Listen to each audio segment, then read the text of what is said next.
ഞാൻ ഫാദർ ബിജു ചിറ്റലപ്പള്ളി കല്യാൺ രൂപതയ്ക്ക് വേണ്ടി 2001 വൈദിക പട്ടം സ്വീകരിച്ച വേലൂർ ഇടവകക്കാരനാണ് ഞാൻ. ഈ ഇടവകയിലെ 1976 ഓഗസ്റ്റ് 3 ജനിച്ച് പ്രാഥമിക വിദ്യാഭ്യാസം ഇവിടെ വേലൂരും ആര്യമ്പാടത്തും സ്കൂളിലേക്കും RSR VHS സ്കൂളിലുമൊക്കെ പൂർത്തിയാക്കി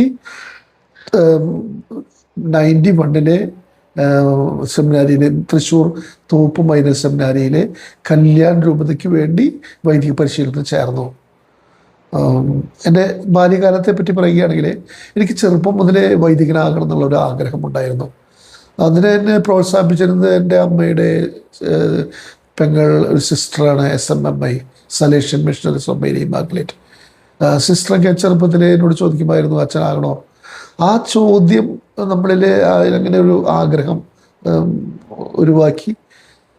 തുടർന്ന് നമ്മളുടെ ഈ ആൾത്താര സംഘത്തിൽ പ്രവർത്തിക്കാൻ സാധിച്ചതോടുകൂടി ഒത്തിരി ആ വൊക്കേഷൻ ഒത്തിരി തീവ്രമായി വളർന്നു. പ്രത്യേകിച്ച് അക്കാലത്തെ കൊച്ചച്ഛന്മാരുടെ സൗഹാർദ്ദം അവരെ ഒരു റോൾ മോഡലാക്കി വളർന്ന് അവരെ സോഷ്യലി എത്രമാത്രം ഇൻട്രാക്ട് ചെയ്യുന്നു എല്ലാവരോടും, അത് ഒത്തിരി എന്നെ സ്വാധീനിച്ചു.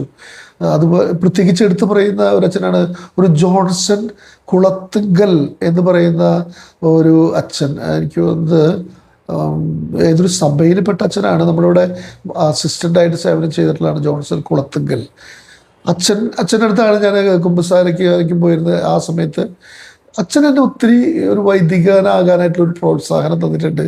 ഞാനത് ഒരിടത്ത് ഞാൻ അക്നോളജ് ചെയ്തിട്ടില്ല. അച്ഛൻ എപ്പോഴും എന്നെ പ്രോത്സാഹിപ്പിക്കുമായിരുന്നു.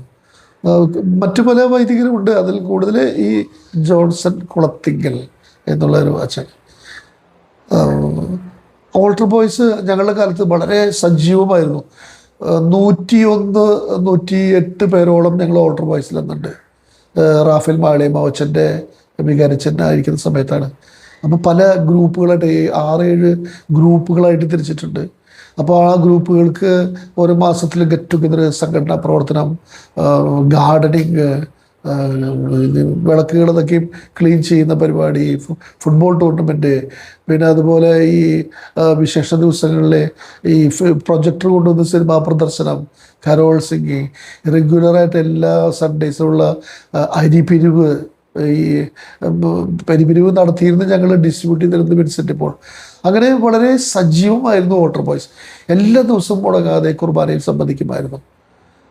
അപ്പോൾ അത് ഒരു വലിയൊരു പ്രോത്സാഹനം തന്നിട്ടുണ്ട് അച്ഛനാവണമെന്നുള്ള. കാരണം അൽത്താരയോട് ചേർന്ന് നിന്ന് ഉള്ള ഒരു ജീവിതശൈലിയാണ് ചെറുപ്പം മുതലേ ഉണ്ടായിരുന്നത്. അപ്പോൾ അതുകൊണ്ട് തന്നെ പള്ളിയുടെ ആളായതുകൊണ്ട് പഠിക്കുന്ന സമയത്തും ആ ഒരു ജീവിത നിലവാരം, ഒരു എത്തിക്കൽ ലൈഫ് പുലർത്തുവാൻ എപ്പോഴും പരിശ്രമിക്കാറുണ്ട്. എൻ്റെ കൂട്ടുകാർക്കൊക്കെ എല്ലാവർക്കും അറിയാം ഞാൻ അച്ഛനാവാൻ പോകും എന്നുള്ളത് പഠിക്കുന്ന സമയത്ത്. കാര്യം ഞാൻ 5-ലും 6-ലും RSR സ്കൂളിൽ പഠിക്കുമ്പോൾ ഞാൻ SFIയുടെ ക്ലാസ് ലീഡറൊക്കെ ആയിരുന്നു. അതും എന്നെ ഒരു കണക്കിന് പറഞ്ഞാൽ അച്ഛനാവാൻ സ്വാധീനിച്ചിട്ടുള്ള ഘടകമാണ്. കാരണം SFIയുടെ ആദർശങ്ങൾ, സത്യം, നീതി, സ്വാതന്ത്ര്യം, പ്രത്യേകിച്ച് നീതിബോധം, അത് ഇന്നും എനിക്ക് ഒരു കോംപ്രമൈസും വയ്ക്കാൻ സാധിക്കാത്ത ഒരു മൂല്യമായിട്ട് ഞാൻ കണക്കാക്കുന്നു. എനിക്ക് തോന്നുന്നത് പിതാവായ ദൈവത്തിൻ്റെ ഒരു മാറ്റമില്ലാത്ത ഒരു ട്രെയ്റ്റാണ് നീതി കൂടാതെ നമുക്ക് ദൈവത്തെ സമീപിക്കാൻ സാധിക്കുകയില്ല. അത് കമ്മ്യൂണിസ്റ്റ് ആദർശങ്ങൾ എന്നെ സ്വാധീനിച്ചു. പാർട്ടി ഓഫീസുകളിലെ ഉച്ചയ്ക്കൊക്കെ മീറ്റിങ്ങുകൾ വിളിക്കുമ്പോഴൊക്കെ അപ്പോഴൊക്കെ ഞാൻ ശ്രദ്ധിച്ചുള്ള കാര്യം, നമ്മളൊരു പാർട്ടിയിൽ പ്രവർത്തിക്കുമ്പോൾ മറ്റു പാർട്ടിക്കാർ നമ്മളെ ശത്രുക്കളായി കണക്കാക്കുന്നു. അതിൻ്റെ ഒരു പാർട്ടി പ്രവർത്തനത്തിൻ്റെ ഒരു ഡീമെറിറ്റായി എനിക്ക് തോന്നി. എല്ലാവർക്കും ആക്സെപ്റ്റബിൾ ആയിട്ടുള്ള സൊസൈറ്റിയിലേക്ക് കടന്ന് സേവനം ചെയ്യാവുന്ന ഒരു റോൾ മോഡലായിരുന്നു എൻ്റെ മനസ്സിലുണ്ടായിരുന്നത്.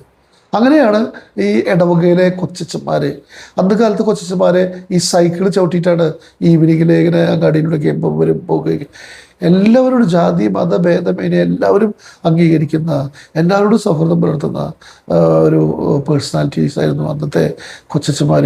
എടുത്തു പറയുന്നത് ഫ്രാൻസിസ് തരകരച്ചൻ, അങ്ങനെ കുറച്ച് അച്ഛന്മാരെ എടുത്തു പറയേണ്ട ഒരു ജോളി ചെറുമൽ, ഫ്രാൻസിസ് തരകൻ, പിന്നെ എല്ലാവരുടെയും പേര് ഞാൻ പറയില്ല, കുറേ പേരുണ്ട്.